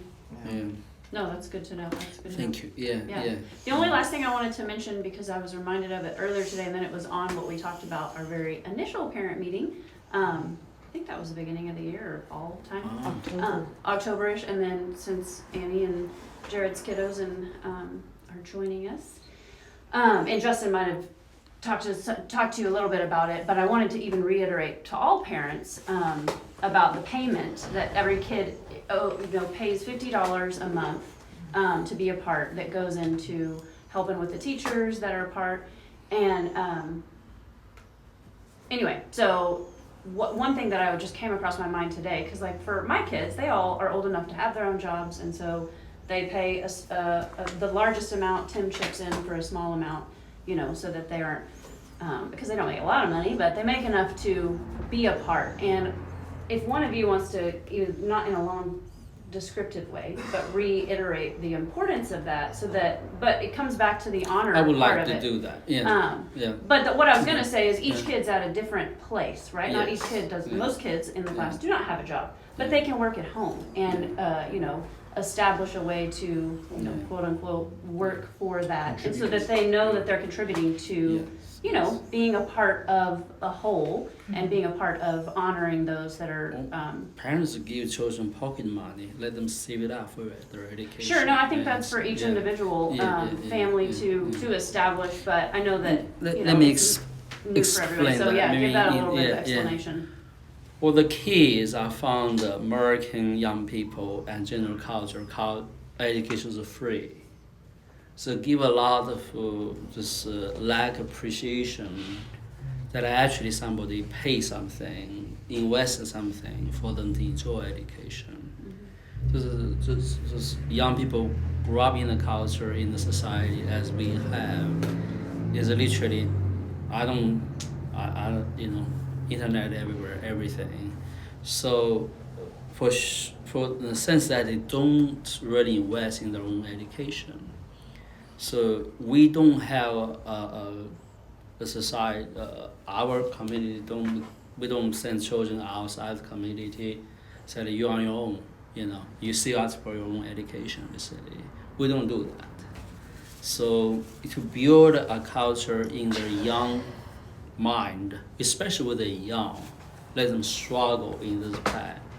It's a little bit of money, for sure, but let them aware that education is not free. It's not free for them. Somebody invests in it. Somebody is investing in time, energy, but even financially. You know, they have the kind of duty more than that. They need to feel joy to able to support those who teach them. You know, so I think the other thing is for our adult family now. So we have this false idea how to do church ministries. Everybody said the children, the church take care of it. That is not what we're doing. We're supporting each other, we invest each other's children, but we don't have a ministry. We don't have a donation. We do, you know, sometimes share some budget to support education efforts, but for the basic needs. But we're not supporting your children, give them free education. That's not the idea. The idea is that you're going to work with others to invest young generations. You know, so I appreciated the heart, the energy, this young gentleman and many others invest in it. But we can't always take that for granted, especially children. So how you break that mode? You let them suffer a little pain. You know, every month have a little awareness. You know, every time you want that children know when they pay some fares, they are contributing a greater help. They are become a great help. Also, let them know from fundamentally, don't disrespect people invest in their life, am I? So have awareness. It's not really free, you know, so it's not really free. So yeah. So that's basically my point. For further is that parents begin to discipline your children to manage their own finances. They must be financially savvy and take care of their own finances. You know, so you don't want always to cover their education efforts. To start somewhere, take a responsibility. I'll give a budget. Here's your money. You save that up. Actually, I would encourage you to let other people give to you. Children independently give to you. Don't go through parents. It's a child supposed to give you the money. So when they handle it on a regular basis, this awareness literally built in their heart. You have the best financial education you can start with, and you begin to, I'm aware I needed to, you know, education is the first list for them. Maybe tithe, better than that, but so the second education. So that's money must set aside. You know, so you build that discipline in young people's life. So you don't have to use the words. Use classes teaching. Let me teach young people how to manage their finances. You're already doing it. They know what they sign up to. They build in their natural awareness. Basically, that's where I started with. So, yeah. But that is something that we can do. Yeah. We can co-labor Yeah. with together, parents and Yeah. in the classroom. Yeah. We can absolutely have some financial On stuff. a Yeah. semi-regular basis, Yes. as new children come in, where we talk about finances. But Yes. we would- Yeah. I would certainly reach out and make sure that we're all on the same page as we do that together. That way, like everything else, we can Yeah. The really key is financial responsibility, Yeah. not necessarily. what you do. Yeah. I mean, that can vary a little bit by Yeah. family. I would say one thing that cannot vary is the basic principle, and then there are certain things that don't vary. Like we don't want to vary on tithe, because that has such a greater impact in their life over the long term. We want them to really develop an understanding and basis for that. So, what I've done with my kids is when they're young and I'm taking care of everything for them, then and this is not a family requirement, but what I did is I did a 60-30-10 split, which means every bit of money that you make, 10% goes to tithe, 60% goes to savings, and 30% is spending money, which means you're free to do whatever you want to with it. You can save it. Noah used to save his spending money, and so he had a lot more in savings. Now, for instance, Noah is paying, because he's outside the home, he's paying rent. But I already prepared him for that, because what we were able to do is I said, okay, why don't you go ahead and adjust your savings? Tithe doesn't change, tithe never changes. But your savings can change, where maybe now you're only saving 30%, but you're putting the rest towards your living costs because you've taken more living costs. So that's a nice way to adjust, because the reality, the way that I came to those numbers is more realistic than you think, because the majority of your paycheck is going to go straight to living expenses, all of it. So it's best to learn to live on about 30 to 40% of what you make, Yeah. period. Yeah. That's going to be a principle that if they learn through the hardships of not having anything when they're young, then it won't be such a blow to them when they're in college or out on their own at first to say, I already know what the struggle's like. I Yeah. already know what it's like, and then we can dispense that to some of the other things that they want. And it's not that I'm not generous as a father and help them do things or whatever else. That's all up to however your family works and finances. But I think as a principle, one of the things that we're facing as a nation is a young generation that is entitled to everything. Everything. Yeah. They literally think they deserve everything. And we have to change that. Yeah. And so, my kids Which have been able to is get money. a lot because they've been able to apply a lot. I mean, not public information for the kids to know, but I mean, Esther has $7,000 in her savings right now. That's a lot of, she has more savings than any of my other kids. And so she's gonna be able to pay for her own car outright. That's really great for her. And she has complained over the last couple of years all the time about how she doesn't have any money and whatever else. But see, in her mind, she doesn't have 7,000. That's just the beauty of it. She says, I don't have any money. Yeah. She actually Because she save up. knows that's off Not limits. Yeah. And my kids have been, I ask them still regularly, whenever you get what you get, set aside for tithe, then put your savings away, and then you have what you left. So, what I've been getting for a couple, 2-3 years now is a bunch of moaning and groaning. And it is, I don't have any money. And I'm like, nope, then you need to work more. It's not because I want them to work all the time. It's because they need to know that if they're gonna have what they have, including a phone or anything else, they're gonna pay for it. My children pay for their phones, and they pay for their car insurance, whatever else. So, again, I'm not saying that is a rule that has to be dispensed as if we're trying to be stringent about how we do things with the kids, but it's the principle Yeah. that we're wanting to pass along to them. Yes, that's good. And this is not a free ride, because if they perceive that it's a free ride, then the first boss that they work for, they're going to expect that free ride. Okay? I have an employee who does that to me all the time. Okay? He called me the other day because he was out of gas and expected me to bring him gas. And I said, well, I can't. He said, can you at least bring me some money? I said, if I can bring you money, I can bring you gas. So no, I can't. But I helped him. I got Luke to go and give him some gas, and then I said, keep the receipt, replenish it, whatever. Well, then on his way back to work at my place, he said, well, because he had taken a draw on his check, there's just multiple bad decisions here. And he said, well, you can just take the gas money out of my draw so I don't owe you as much. Oh my goodness. And I said, buddy, you're thinking in the wrong direction. Mm. I don't want my children to ever have that kind of conversation with anybody. Mm. Mm. See, I'm having to parent another child. Mm. And you know, we can all make decisions as to whether that's a good thing to do or not. But what I'm saying is, we should not create a pathway for our children to come to that place. Mm. Yes. That's not a good place for any young No, person it's or adult, obviously, irresponsible. to come to. No, we want our children to be Mm. not just financially viable, Mm. but reasonable Mm. and capable. Mm. Mm. And that's not going to have any bearing on whether they have a high or low paying job. Yeah. They'll be able to manage with what they have because they've learned Mm. to manage with what they have. And we have these years, this is when we have the opportunity to do that. And the younger you start with that, the better. I would recommend, personally, not a demand, but I would recommend that if there's an allowance, that you teach your child how to tithe out of their allowance. Mm. That you teach them how to save out of their allowance Mm. and require it of them.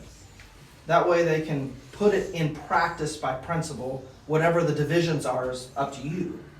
But create it in their mind. Then they don't think it works any other way. And it's really healthy for them. Learn to be responsible for their own means, you know. So to be a manager from the beginning, you know, be this is a good kind of independence to have. So yeah, I don't want to cut it short your conversation, but I want to No, to go ahead. move on. So yeah. I know, that was it. The only thing that I thought I'd mention, and it's not kind of set in stone yet, we had thrown out the idea of maybe meeting on a more regular basis like this, not 2 hours long per se, but Yeah. just as a time to connect. Y'all will have to decide as far as one-on-ones with parents, but as far as maybe bi-monthly, like every other month, maybe sitting down together as a whole just to check in. Or on and- a quarter. It could be Once either on a or. quarter would Quarter, work okay. well, I think. Yeah, or like when it lines up with the kind of the shift in season. Oh, that's true, You yeah. know, because So we've that's had a good natural point. adjustment Yeah, based that's a good on point. Yeah. the session. So. Yeah. That's true, that works, yeah. Yeah. Also, you don't have always to be on site. You can always Yeah, no, check if a in. Zoom meeting yeah. or something, or Zoom in Or works better. lesson, or listen you to know, a recording. lesson behind, because it's very difficult to have children situated when two parents around. Sure. So yeah.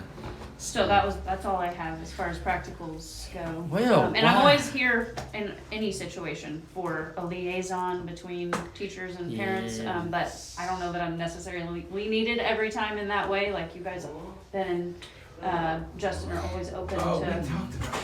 Yeah. Oh, did I miss? No. I just.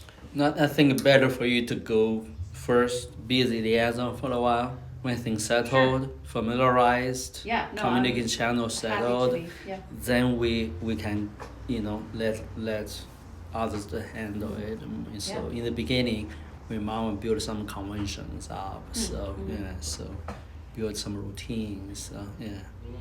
I know we're running late too, but Yeah. I just didn't know if anybody had any feedback or questions. I know everything's Yeah, new to definitely you want to guys, give some time to Amy, but, parents if you guys Yeah. have concerns or want to questions. hear or- from you guys for sure, you know, just, Yeah, ladies all concerned. So. I see that. I just want to say, you know, I've had the opportunity just to sit in 2 classes, so, and I don't know if everyone has, but it just blessed my heart tremendously to see both these brothers up there loving our kids and seeing all of our kids engaged and the light bulb moments going off. And the first time I sat there, and I texted both of them at this afterwards, but like I just thought the whole time, like, God is just smiling down. Bless the on Lord. this, That's Amen. true. you know, and Yeah. so thank you both Yeah. brothers, and I know all of you Yes. have a lot to do with this, but Thank you, Lord. anyway, it's a beautiful thing, and I think, wow, to have like these 2 men up here teaching, like the rest of the world would even be envious of that, right?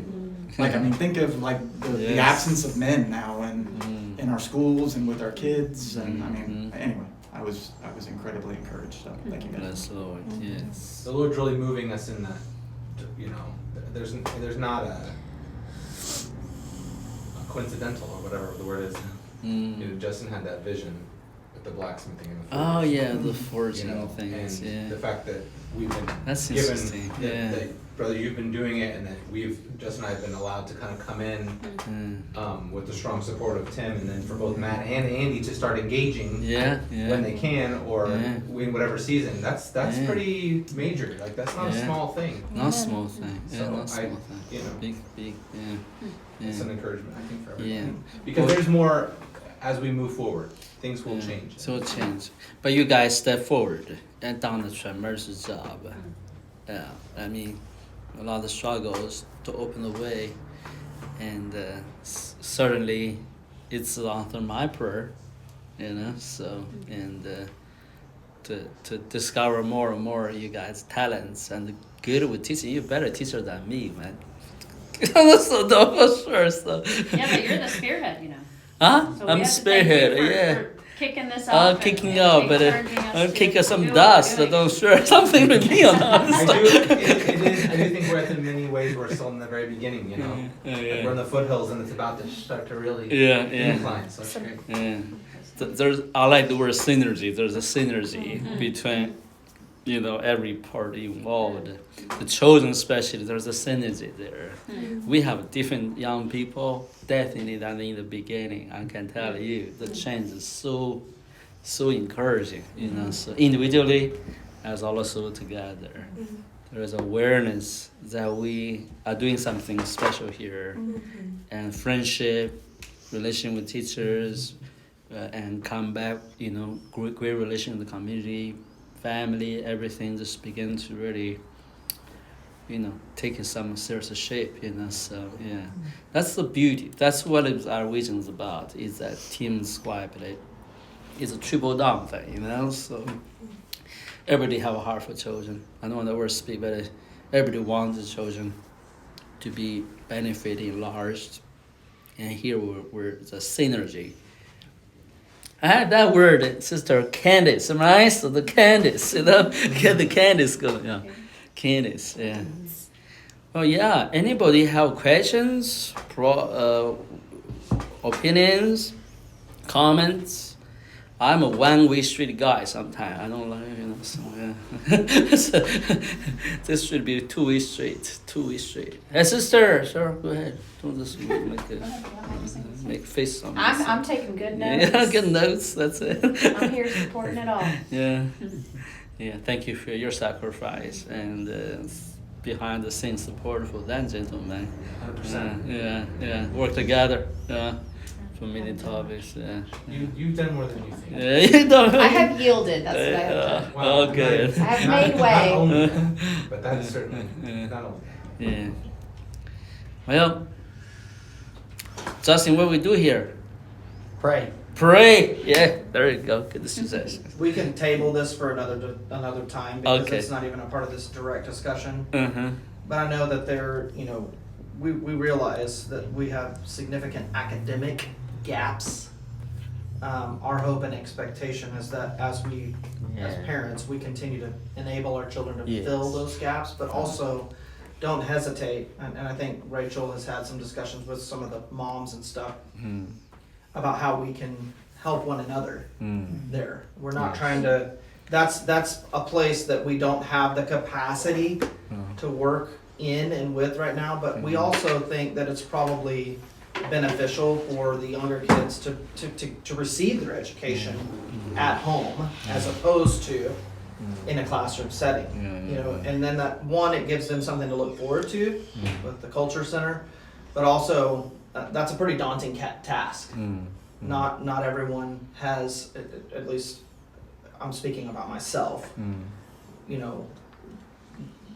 we have a capacity to educate our children up to a certain point, and then we might need help. But I want to open that freedom, which you guys already are doing, but feel free to help one another along that line. Yes. With children of all age, especially when it comes to academics. Yes. And trying to get them to a certain, point of education level or otherwise. Glory But to God. don't be too stringent on yourself at the same time. Yes. Because the educational path for some may not be the same as it is for others. Mm-hmm. So, I have something to say if that's okay.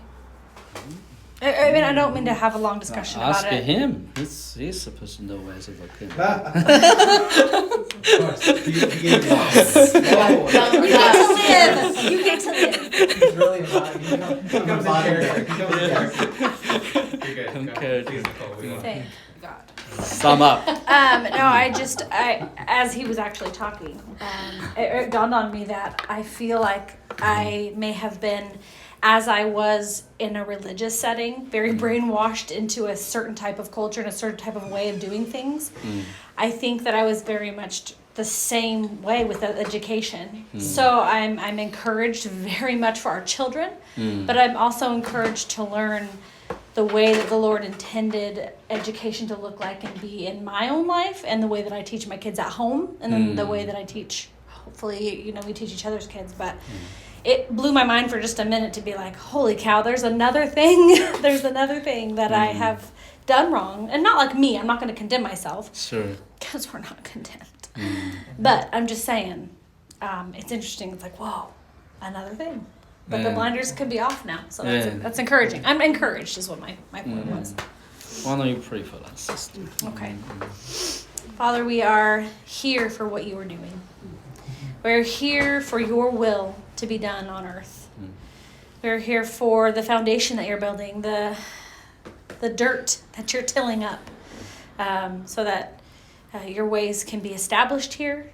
I do pray, Father, that our old way of thinking, our old mindset, our familiar spirit, our religious spirit, Lord, that has maybe even silently gone along with a way that just seemed right.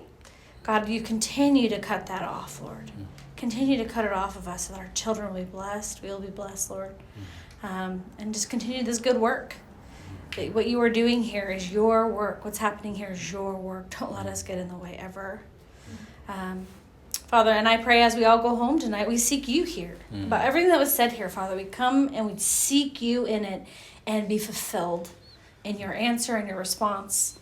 And that you be given just all honor and glory that you deserve. Thank you. Pray these things in your name. Amen. Just Annie pray for us. Don't just be quiet, silent partner. That was Okay. coming before you gonna ask me. The Lord is You were prepared. Preparing your Good job heart. being prepared. He's so good. Lord, I just thank you for this time together, and thank you that she has the opportunity to be cultured in a way that honors you, Lord, and not as a standard answer, but as a standard way of living and a way of walking. And I just thank you, Lord, for the investment that Justin and Ben and others are giving to our children, and that we don't have to walk this alone, and that we can rely on each other. And Lord, I just thank you, and I ask that you bless it and bless this new quarter, or however that is, Lord. But I just bless it, and just ask you these things in your name. Amen. Sister Rachel, why don't you wrap it up? I think you should. Yeah. Father, what a joy it is to join together in all situations of life, Lord, all avenues that you lay out for us, Lord, that we can truly come together and